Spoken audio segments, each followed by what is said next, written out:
வணக்கம் மக்களே.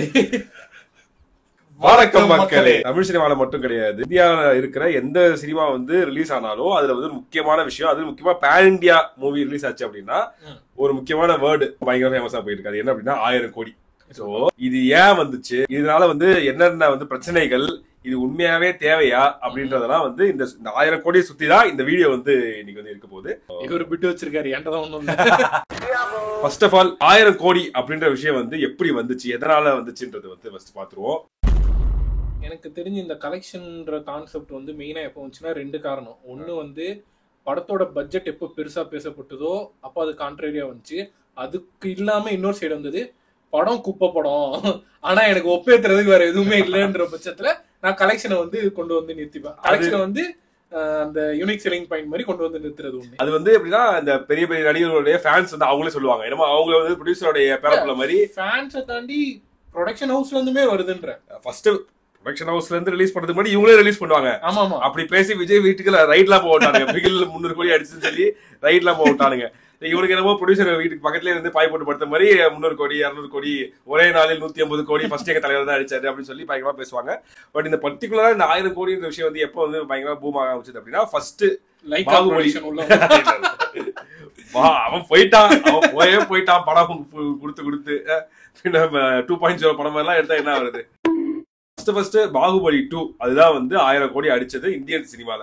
சோ அதுதான் வந்து ஓஹோ இப்படி ஒரு மிகப்பெரிய ஒரு மைல் ஸ்டோன் தொட்டதுக்கு அப்புறம் அந்த மாதிரி ஒரு மிகப்பெரிய ஸ்கேல்ல எந்த படம் ரிலீஸ் ஆனாலும் அந்த 1000 கோடி வந்து பீட் பண்ணுமா அப்படின்னு சொல்லி எல்லாரும் கேள்வி கேட்டிருக்காங்க. அதுலயும் தமிழ் சினிமால இன்னும் 1000 கோடி வந்து எந்த படமும் அடிச்சது கிடையாது. சோ அதனாலேயே வந்து இந்த படம் அடிச்சிருமா, அடுத்த படம் அடிச்சிருமான்னு சொல்லி கேள்வி வந்து வந்துகிட்டே இருக்குது. இதுதான் வந்து வர்றதுக்கான முக்கியமான ஒரு காரணம். நம்ம வந்து ஆல்ரெடி சொன்ன மாதிரி இப்போ பாகுபலி வந்து 1000 கோடி வந்து அடிச்ச ஒரு மூவி. அதுக்கப்புறம் வந்து ஒரு சில மூவிஸ் வந்து அடிச்சது என்னன்னு நான் எடுத்துக்கல, அதனால எனக்கு தெரியல.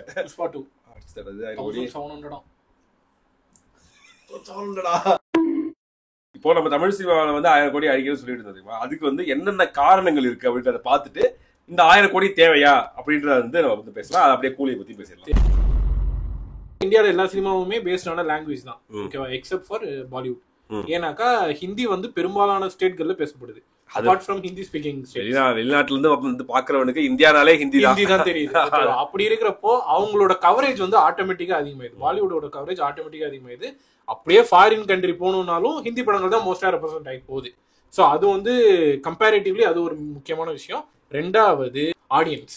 என்னதான் நீ எவ்வளவு பெரிய ஸ்டாரை வேணா கூட்டுவா, நீ எவ்வளவு வந்து ஒரு டெக்னிக்கல் ஆஸ்பெக்ட் வேணா அந்த படத்துல யூஸ் பண்ணு, படம் நல்லா இல்லாட்டி படம் பீ தான்.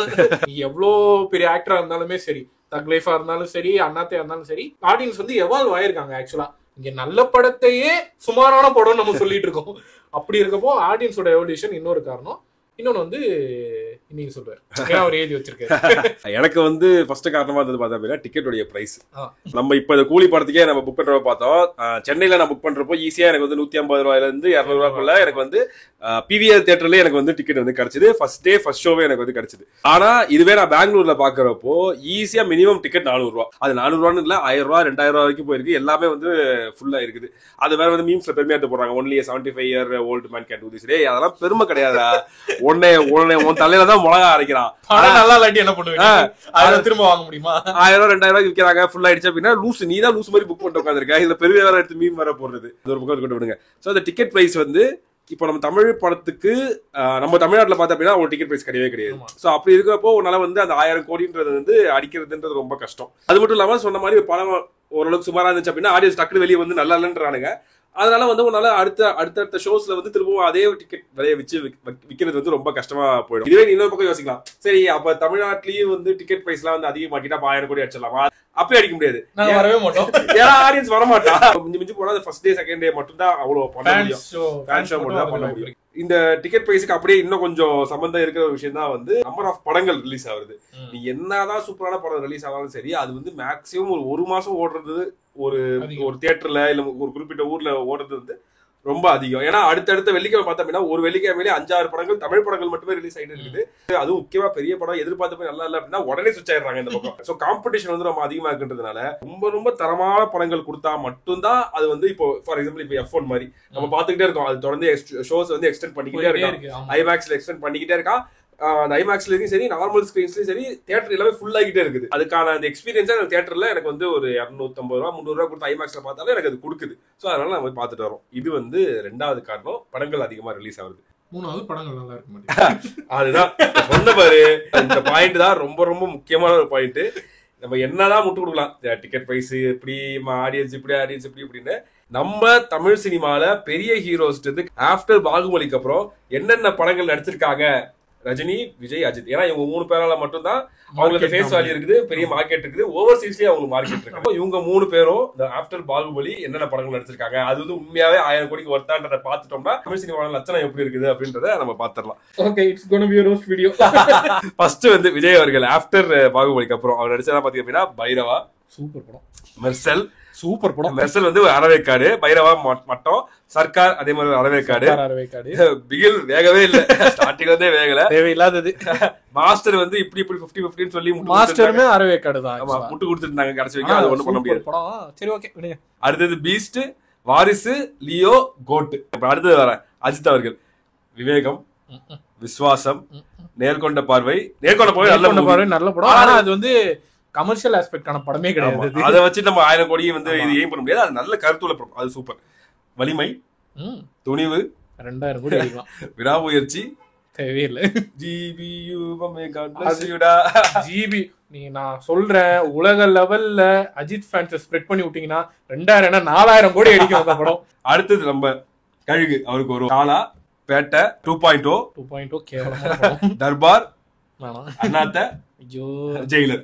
இப்போ இது சொன்ன ஒரு 20 படங்கள்ல எந்த ஒரு படம் சேலஞ்ச் பண்ணி இந்த படம் 1000 கோடி அடிச்சிருக்கணும்ப்பா, ஆனா இந்த நம்ம மீதி சொன்ன காரணங்களை டிக்கெட் பிரைஸ் அது இதுன்னு சொன்னோம்ல, அதனால இந்த படம் வந்து அடிக்காம போயிடுச்சு. இல்ல இது படம் வந்து 1000 கோடிக்கு ஒருத்தன்னு சொன்ன படத்துல ஏதாவது படம் சொல்ல முடியுமா?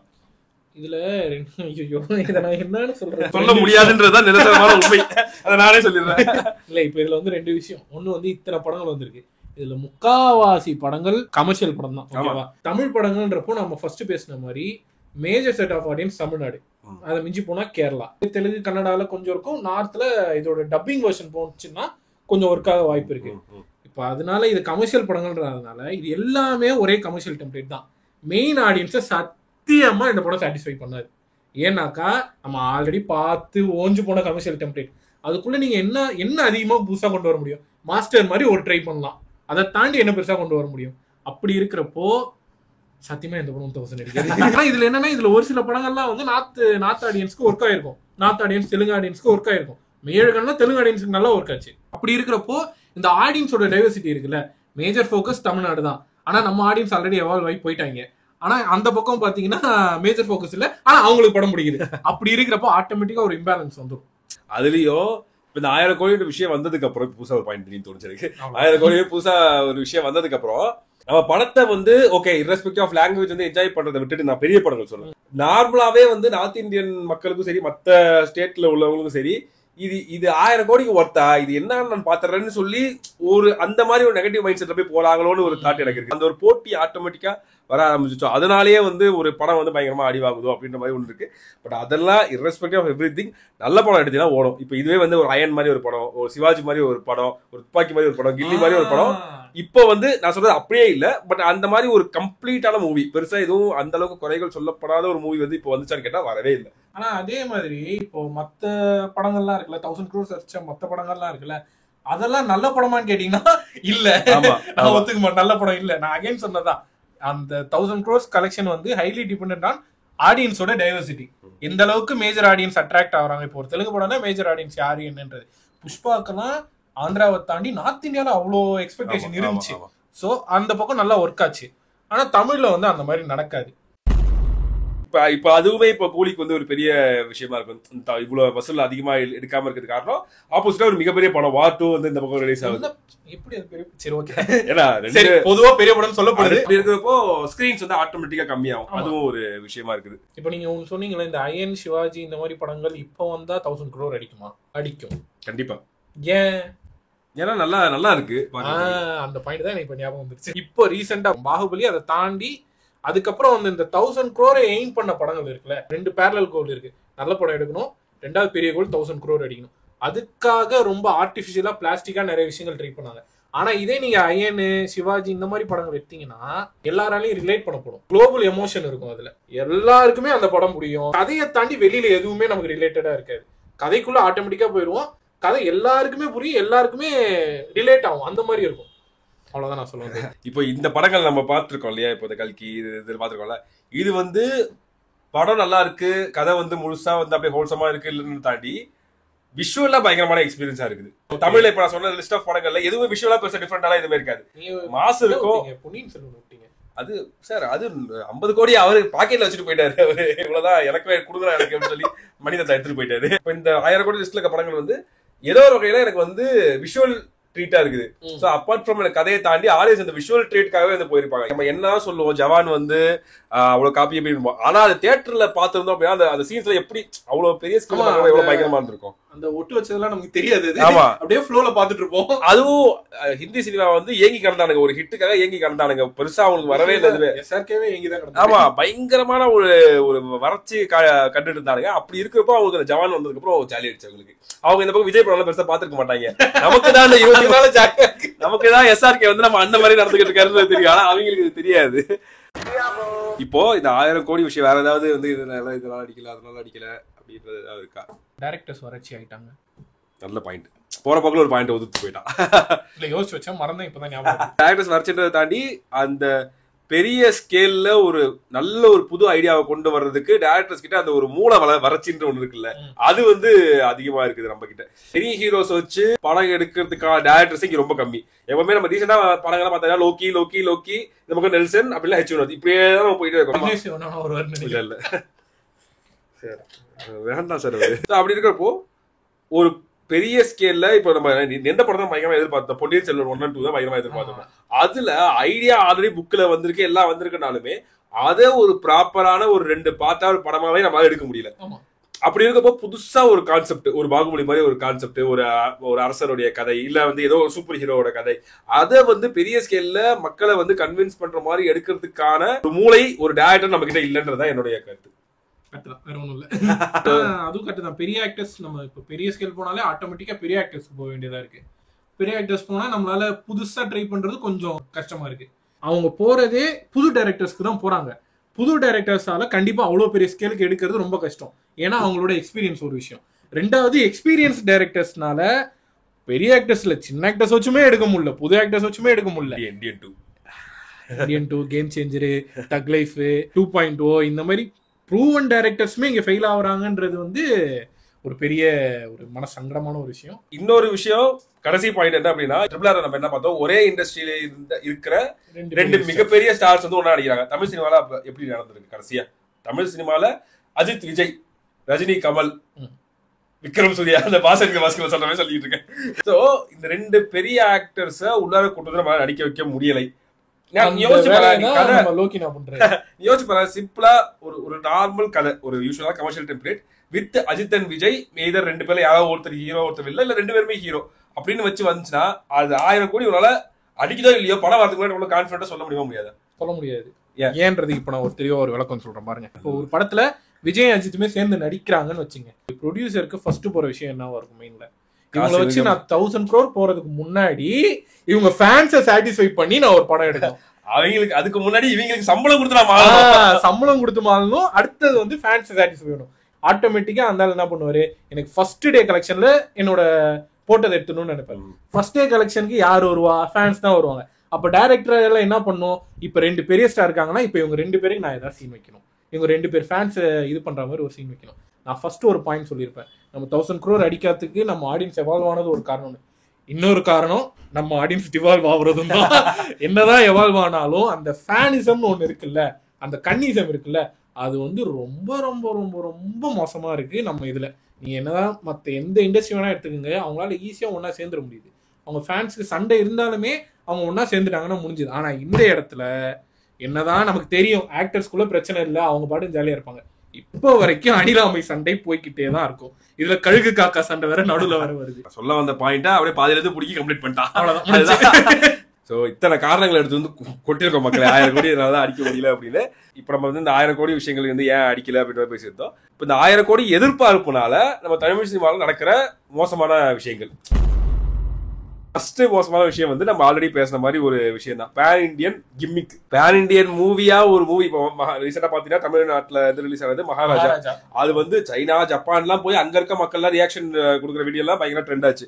சோ அப்படி இருக்கிறப்போ அது பேன் இண்டியா மூவி. ஆனா நம்மளே இப்போ நம்ம கலாநிதி மாறன் அவரே வந்து சொல்லிட்டாரு லோகி கிட்ட, எனக்கு இது பேன் இண்டியன் மூவியா தான் வேணும், இது நம்ம பேன் இண்டியன் லெவல்ல போகணும்னு சொல்லி எக்ஸ்ட்ரா ஆல்ரெடி எல்சிவா அப்படின்னு சொல்லி மைக்க கொண்டு வந்து வாயில விடுறானுங்க.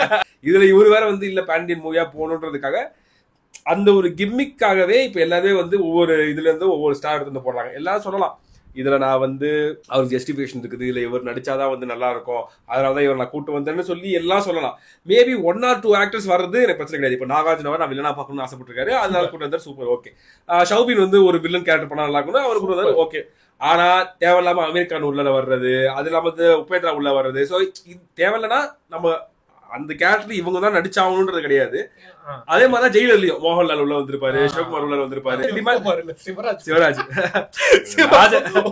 அப்பவே ஆமால.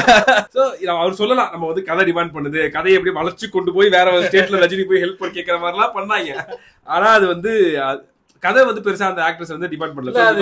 இல்ல அது அவருக்கே தெரியும் கதை லேக் ஆகுது, இந்த இடத்துல நான் தியேட்டர் மெட்டீரியல் ஏதாவது கொண்டு வரணும், அதனால கொண்டு வந்ததுதான் எல்லாருக்குமே தெரியும். ரெண்டாவது மோசமான விஷயம், நம்ம வந்து ஐட்டம் சாங்ஸ் எல்லாம் வந்து குறைஞ்சிருச்சு அப்படி இப்படி இன்னும் பேசிட்டு இருந்தாலுமே இத வந்து இன்னும் விடாம புடிச்சிட்டு இருக்கிறதுக்கு வந்து இந்த பெரிய படங்கள் தான் காரணம். சின்ன படங்கள் எல்லாம் இதுதான் பெருசா இது பண்றது கிடையாது, பாட்டே எல்லாம் படம் எடுத்துட்டு போயிடுறாங்க அவங்களாம். சோ இப்போ வந்து பெரிய படங்கள்ல தான் சம்பந்தமே இல்லாம மோனிகான்னு சொல்லி ஒரு பாட்டு, பூஜா ஆக்டே சம்பந்தமே இல்லாம ஆட வச்சு அதுக்கு ஒரு போஸ்டர் தான் ரிலீஸ் பண்ணாங்க பாரு. அதெல்லாம் மறக்கவே மாட்டாங்க. என்னன்னா அது எல்லாம் ஓகே, அவங்க சாங் வைக்கிறாங்க, ஓகே, அதுல பூஜா ஹெக்டே ஆடுறாங்க. அந்த பூஜா ஹெக்டேன்றத ஆன்போர்ட் பண்றாங்கன்றாங்கல்ல, அந்த ஆன்போர்டுக்கு அவ்வளவு ஹைப் வைக்கிறாங்கல்ல, ஐ கான்ட் பிலீவ் திஸ். ஆமா, பின்ன தமன்னா வந்து ஆஜிகிராஜ் பாட்டை 2 வயசு குழந்தைலாம் கேட்டாதான் வந்து சாப்பிடுதுன்னு சொல்லி நிறைய அம்மாக்கள் ஃபோன் பண்ணி சொல்றாங்கன்னு சொல்லி இன்டர்வியூ கொடுக்குறாங்க. இப்ப அந்த மாதிரி மோனிகா பாட்டா நாளைக்கு ஒரு 4 வயசு குழந்தை பார்த்தாதான் சாப்பிடுன்னு சொல்லிட்டு நிறைய அப்பாக்கள் ஃபோன் பண்ணி சொல்லுவாங்க. இது குழந்தைக்கு பார்த்த மாதிரி இல்லையே, நீ பார்த்த மாதிரி இருக்கே. சோ அந்த பெண்களை வந்து ஆப்ஜெக்டிஃபை பண்றது, அவங்களுக்காக ஒரு ஐட்டம் சாக்க உள்ள கொண்டு வந்து சம்பந்தமே இல்லாம ஒண்ணு பண்ண வைக்கிறது. மோனிகா ஒரே ஒரு சும்மா பேருக்கு வச்சு பாருங்க, வேற ட்ரெய்லர்லயே அவங்க எங்கேயுமே இல்லையா அவங்க. இந்த மாதிரி எனக்கு தெரிஞ்சு மோனிகா பாட்டு முடிஞ்ச உடனே கத்தி வச்சு சௌபி ஒரே வீசி தலை எனக்கு தலை பறந்தாகணும். சோ அப்படி இருக்கப்போ இதுதான் எனக்கு தெரிஞ்சு ரெண்டாவது ஒரு விஷயம், தேவையில்லாம ஒரு ஐட்டம் சாங்க, தேவையில்லாம ஒரு ஆப்ஜெக்டிஃபிகேஷன். சொல்லிருப்பாரு வெற்றிமான் சொல்லியிருப்பாரு, எந்த அளவுக்கு நம்ம ரூட்டடா இருக்கோமோ அதுதான் இன்டர்நேஷனல் லெவலுக்கு போவோம். அது அப்பதான் ஆடியன்ஸ் வந்து பாப்பாங்க. இப்போ காந்தாரா ஏன் இவ்வளவு பயங்கரமா எல்லா மக்களாலும் ரசிக்க ஆரம்பிச்சதுன்னா அது வந்து நமக்கு ரொம்ப புதுசா இருந்துச்சு. ஓஹோ, இப்படி ஒரு கல்ச்சர் உங்ககிட்ட இருக்கா அப்படின்ற மாதிரி. இப்போ ரீசெண்டா நிறைய ப்ரொடியூசர்ஸ் அண்ட் டைரக்டர் சொல்றது என்னன்னா, நீ நல்ல படம் எடுக்கிறத விட முக்கியமான விஷயம் அந்த படத்தை போய் விற்கிறது தான். இப்போ அந்த 2-3 நாள் படம் தாங்கணும், தியேட்டர்ல தாங்கி ஆடியன்ஸ் வரணும், அதுதான் இப்போதைக்கு முக்கியமான விஷயம். அதுக்கு ஒன் ஆஃப் த செல்லிங் பாயிண்டா இவங்க எடுத்துக்கிட்டது தான் அந்த 1000 crore எதிர்பார்ப்பு, அந்த பேன் இண்டியன் எதிர்பார்ப்பு. இன்னொரு நெகட்டிவ் ஃபேக்டர் என்ன அப்படின்னா, நம்ம ஆல்ரெடி திரும்பவும் பேசின ஒரு பாயிண்ட் தான். அப்ப வேணாம் கட் பண்ணுங்க. இல்ல கமர்ஷியல் மூவியை தவிர, இப்ப நம்ம காந்தாரா சொன்ன தெரியுமா, ரூட்டடா இருக்கு தெரியுமா, கமர்ஷியல் மூவியை தவிர வேற எந்த மூவியும் நம்மளால வந்து எடுக்க முடியாது. இப்போ இந்த பேன் இண்டியன் எக்ஸ்பெக்டேஷன் 1000 கோடி எக்ஸ்பெக்டேஷனால ஒரு ரூட்டடா ஒரு நம்ம கல்ச்சரை சொல்ற மாதிரி ஒரு நல்ல விஷயத்த நம்மளால வந்து எடுக்கவே முடியாது கடைசி வரைக்கும். என்ன சொல்லுவாங்க, போய் சாதி பெருமை தான் சொல்லுவாங்க. ராஜாக்கள் கதை எவ்வளவு கதைகள்லாம் நம்ம கிட்ட இருக்குது. அப்ப என்ன தெரியுமா, இந்த ராஜா படம் ரிலீஸ் ஆனா ஒவ்வொரு கேஸ்டும் வந்து இவர் எங்காலும் அதுக்காக இது மொத்த இடத்துல இல்லன்னு சொல்ல வரல, சொல்றேன். அதுலயும் டைரக்டர் பேர் ரஞ்சித்னு வந்துருச்சு வச்சுக்கேன். சோ அந்த கமர்ஷியல் சினிமான்றதை தாண்டி தேவையில்லாத கமர்ஷியல் கிம்மிக்ஸை வச்சு, இந்த இன்ட்ரோ சாங் வச்சு, இந்த மாதிரியான விஷயங்கள்லாம் வச்சு சாங்ஸ் வச்சு, சோ இதெல்லாம் வச்சுதான் வந்து படத்தை ரிலீஸ் பண்ணியே ஆகணும், இல்லனா வேற டெம்ப்ளேட்டே எனக்கு கிடையாது, இந்த படத்தை வந்து ரீச் பண்ண வைக்க முடியாது சொல்லி இவங்களே நம்பிட்டு இருக்காங்க. அது ஒரு மூட நம்பிக்கை. இந்த டிஸ்அட்வான்டேஜ் இருக்குல்ல, இது வந்து நம்ம தமிழ் சினிமாக்கு மட்டும் கிடையாது, எல்லா சினிமாலையுமே 1000 crore மூவிக்கான ஃபார்முலா இதுதான். ஆனா அந்த இடங்களை அதை அக்செப்ட் பண்ணப்படுது. இப்ப தமிழ் சினிமால பெருசா அக்செப்ட் பண்ண மாட்டேங்குது. இப்பவே இந்த படத்திலேயே சும்மா இதுக்கா சூப்பர் ஸ்டார், சூப்பர் ஸ்டார், தலைவர், அவர் நடந்து வராரு, நேல் அப்படி இருக்குது, முடி இப்படி இருக்கு, ஏன் நான் கூவிக்கிட்டே இருக்கேன். ஏன்னா பாட்டு செல்லிங் பாயிண்ட் தான் உங்களுக்கு. ஆமா, எல்லாமே சம்பாதிக்கிறது, எல்லாமே பிசினஸா போயிட்டு இருக்கு மக்களே. சோ இதுதான் வந்து மெயின் டிஸ்அட்வான்டேஜ் ஆஃப் 1000 crores. பணத்தை படன்றதை தாண்டி அது மிகப்பெரிய பிசினஸ் ப்ராடக்டா பார்க்க ஆரம்பிச்சிட்டாங்க. நல்ல படத்துக்கு நல்ல பிசினஸ் பண்றது வேற, பிசினஸாவே ஒரு படத்தை பாக்குறது தான் இங்க பிரச்சனை. சோ இதுல தான் மக்களே இந்த 1000 கோடி விஷயத்தை பத்தி எங்களுக்கு இருக்கிற ஒரு கருத்துக்கள். உங்களோட எக்ஸ்பெக்டேஷன் என்ன? டிக்கெட் புக் பண்ணிட்டீங்களா இல்லையா? எத்தனை ஆயிரங்கள் எத்தனை லட்சங்கள் கொடுத்து டிக்கெட் புக் பண்ணீங்கன்றது வந்து கமெண்ட் செக்ஷன் சொல்லுங்க. இதே மாதிரி இன்னொரு நல்ல வீடியோட உங்களை வந்து மீட் பண்றோம். நன்றி, வணக்கம்.